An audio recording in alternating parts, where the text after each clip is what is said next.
I find that space, when it's used to your advantage, is something that is so important when putting together drum grooves. Obviously, it really depends on the genre of music, so you could have something that's super busy, a groove like this.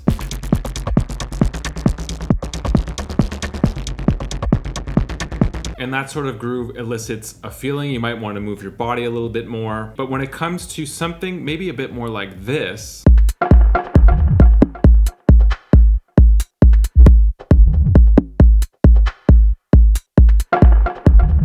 this is the type of groove that you might classify as something a bit more minimalistic, maybe a little bit more introspective in a way. And that is the exact type of groove that we're going to be recreating in this video. And with the approach here today, this is something that you could do with either the Digitakt II as well as the Digitakt. So it's fundamental enough that you could apply this to both units. As a point of reference, there's definitely a lot more going on here, a lot more features with the Digitakt II, but the basic sequencer is pretty much identical between these two units. I guess I shouldn't say basic because it's a really precise sequencer. The Digitakt II has 16 audio or MIDI voices. You could choose which one you want to be which. I find that 16 is a little bit too much for drums. We're probably not even gonna get to 8. The Digitakt II also has twice as many steps, so there's 128 steps or 8 pages as opposed to 4. But nonetheless, again, in this video, it's not gonna make a difference. We're doing everything in one page. Techno style, or at least techno inspired. Despite being one page though, we're going to be making these patterns sound a lot longer by using one function. It's the condition function. I'm going to hold down on a step right here. Now it's playing 100% of the time. As you scroll to the right, you got fill. We're going to skip over all this and head right to these. So the ratios 1 2, 2 to 2, 1 to 3, 2 to 3. The concept and execution is pretty simple, which I'm going to explain, but the main point of this video is to get musical or creative using these conditions on different voices. And just a heads up, depending on which version, the OG or the Digitakt II, there's like a slightly way to access conditions. On the OG Digitakt, I just did it. I have to make sure that I select the step before entering into condition. And then I just scroll to the right. Whereas on the Digitakt II, it looks slightly different. Condition is currently locked. Once again, you have to hit the step that you want to add a condition to, and then you just scroll right over to the same conditions. I always like to mention ways of supporting this channel up front. There's a few ways that you could do it. Obviously, you just being here and watching is enough, so thank you for that. You can always drop a comment if you'd like to get a discussion going. I also have a Patreon with exclusive content as well as extended versions of many of the videos that I've recently released. There's also purchase affiliate links in the description of this video for the Digitakt II, so if this pushes you over the edge or encourages you to purchase the unit, please do use that link. It helps me a lot. It doesn't cost you anything extra. And today's sponsor is DistroKid. If you're looking for ways to independently release your own music, go with them. They are the best option. We'll be getting into reasons why they're great later in this video. In front of me, I have the Digitakt II. Let's do it. I'm going to be using the first 8 tracks. We're going to exclude these because, as I mentioned, it's a lot. 8 tracks is quite a bit. We've already started off with 4 on the floor. I'm liking the sound of this kick. I might shorten it a little bit. And just right away, I'm going to jump into this master overdrive, which I think sounds great on all of these drums. It's going to be amazing. I'm pretty sure this is the same master mixer overdrive as on the Digitone, and I'm so glad that they added on here. It's just such a subtle but great addition. And with the kick right away, I'm going to go straight to the conditions. First off, maybe this one here, except I'll bring the filter down so it's a bit more gut punchy sort of thing.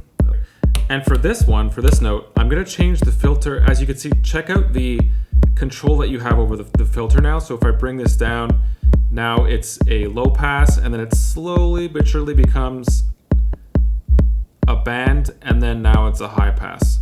So for this one, it's gonna sound less like a kick. That's cool as is. The point of this video is to step into these conditions here. So condition is off. We're gonna set this to 1, 2. So let me explain how this works. What this means is that this specific trigger is only gonna play the first out of 2 times, or the second out of 2 times, or the first out of 3 times, etc., right? You could just keep going with this. So I'll make this play the second out of 2 times. You know what? Let's say the second out of 4 times even, to really add some variation here. This one I'll do second out of 2 times.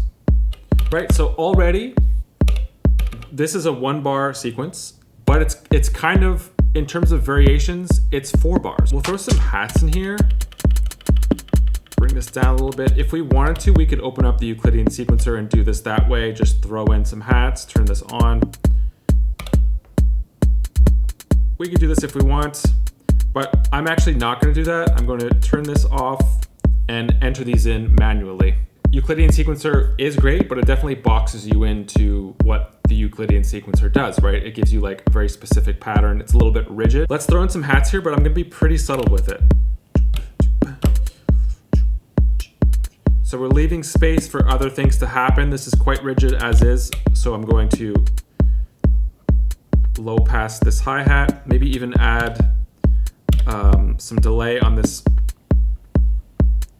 first one.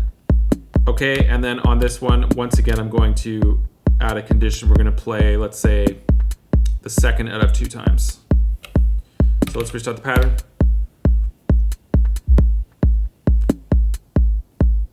Maybe open the filter up a little bit. Slowly piecing this together, even just with this, it's sounding a little bit 1-bar-y, which is totally cool, but I'm going to open it up once again to create even more space. There's a second hi-hat here. I'm going to throw filter on it as well and shorten it. I like my samples to be quite short and kind of ticky. Make this one a little bit softer by taking off the attack. So I'm really listening to the groove and I'm thinking, where is that space? I'm thinking it's here.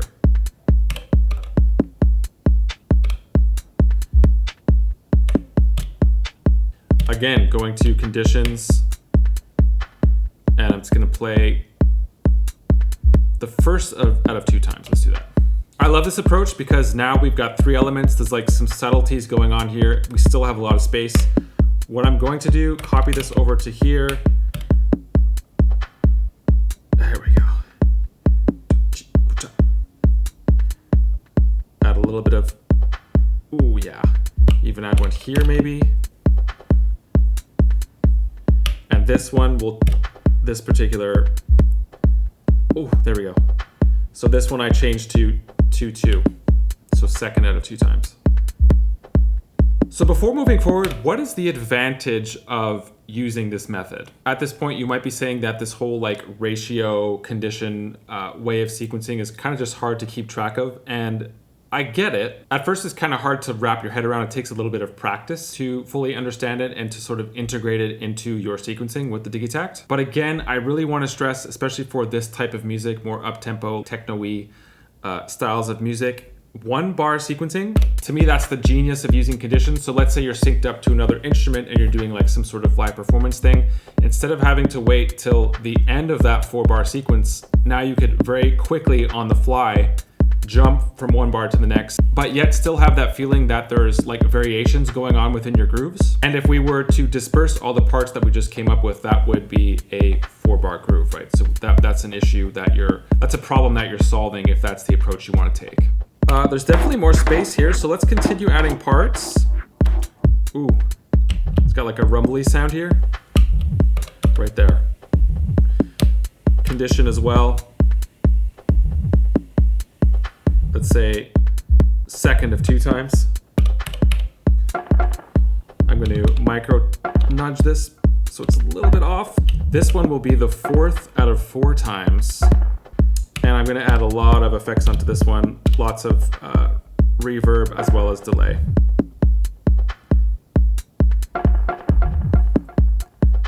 Getting some dub techno vibes, overdrive. Maybe even add an LFO onto this. We've got 3 LFOs to choose from. Let's go with tuning, depth. Give it a little bit of like a warble, sort of out of tune effect. Currently we have 2 hi-hats. I'm actually gonna change this to a 3rd hi-hat, just in case if we do wanna go like the classic techno upbeats, sort of thing. We could have it there and just mute it for now. Right, so that option is there. That's our fourth hi-hat. So I'm gonna mute that for now. Let's talk about question and answer, a really musical way of approaching music in general and just musical phrases, sequencers. I'm gonna have to do some massaging here. We'll see what we get from this, but I'm gonna mute everything except for kick and snare. So this is our snare. So I'm thinking like a question and answer. So that boom, 2, 3, boom. That's obviously like a question. How do we answer that?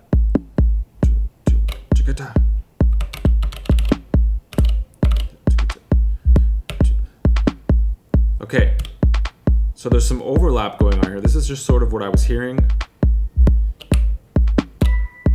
Oh, I just thought of something. Okay, so this is another clever trick that we could do here with the elektron sequencer. So let's say I want this to play every time, but I want this delay to only happen, let's say, on the second time through. So condition 2-2, and then this one, I'll add another trigger here, push it all the way. So now it's technically playing here.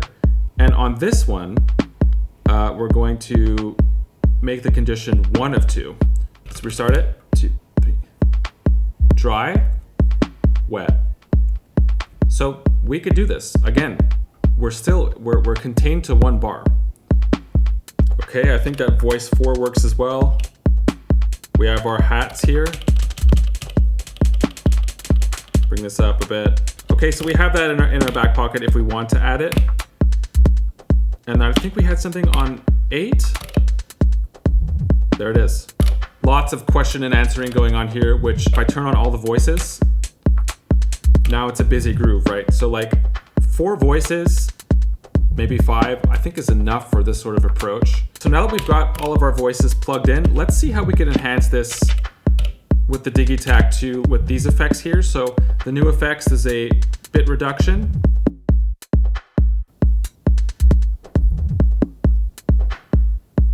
Ooh, makes it sound a little bit more industrial.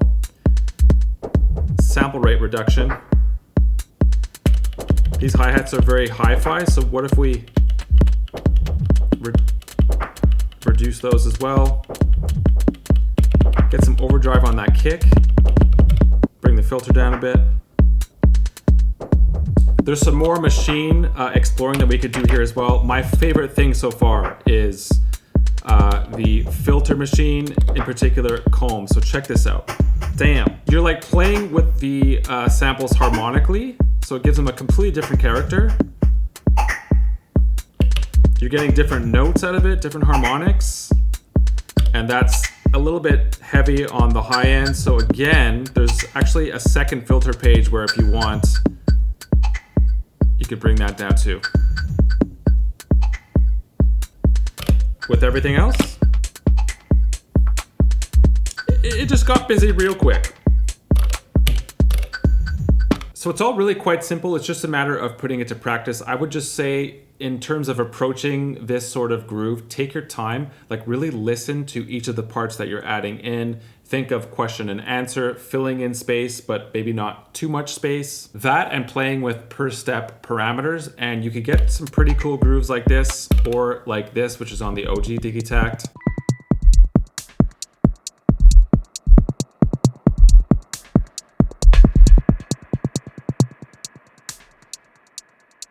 And don't be afraid to really start as minimal as possible. And by the way, speaking of musical advice, from a different angle, if you're looking to distribute your music to all major streaming platforms, go with DistroKid. They are the best option, especially if you are an independent artist or producer. So let's get into reasons why they're the best option right now. In terms of what's new, they recently released a smartphone app, which makes checking your important DistroKid stats easy and accessible. The app is now available on Android through the Play Store. Essentially everything that you've been able to do on the DistroKid desktop app, you're now able to do through your smartphone. In fact, here's a list of key features that the app offers you. You might want to pause it now if you want to check them out. In today's day and age, we all know how many hats we have to wear as artists and producers. It can just be a lot, so write the music, produce the music. Then you've got to create content to promote it a few weeks before it's released. Then you've got to continue creating content after it's been released to promote it. It's a lot, and I'm not saying that DistroKid does all of this work for you, but they do make it a lot easier for us with the free promotional tools that they offer. The one I use most is Hyperfollow. It's essentially a free landing page or link tree. It's super clean. You could link maybe your latest video, your latest single, other important links you'd like to lead people to. I also use promo cards whenever I release a single. Just select the single that you would like to promote and it'll auto-generate a few different options for you to choose from. Go with DistroKid. It's just over $20 a year to release unlimited music to all major streaming platforms. You keep 100% of your streaming